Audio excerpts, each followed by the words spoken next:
وثبتهم على الحق يا الله.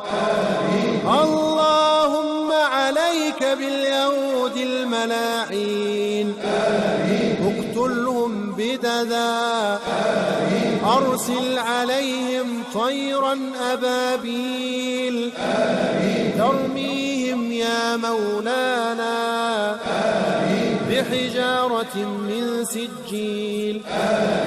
اللهم انصرنا، اللهم أعد إلينا الأقصى وارزقنا صلاة فيه قبل الممات.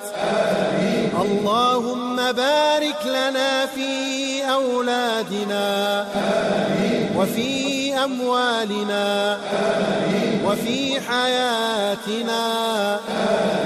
اللهم ارزقنا حج بيتك الحرام والطواف مع الطائفين. اللهم ارزقنا زيارة مدينة رسول الله. اللهم ارض عنا ولا تغضب علينا. اللهم ارفع غضبك وسخطك علينا. اللهم اهد شباب الإسلام.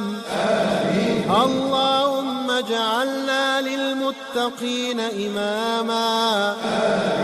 اللهم اجعل في قلوبنا نورا وعن أيماننا نورا وعن شمائلنا نورا واجعل لنا نورا. اللهم طهر قلوبنا من النفاق وأعيننا من الخيانة وألسنتنا من الكذب. اللهم لا تزغ قلوبنا بعد إذ هديتنا.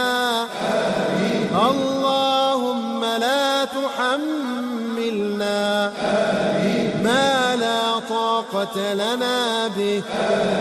اللهم أعد علينا رمضان أعواما عديدة وسنين مديدة، واعتق فيه رقابنا من النار. إلهنا وسيدنا ومولانا، ماذا أنت فاعل بنا؟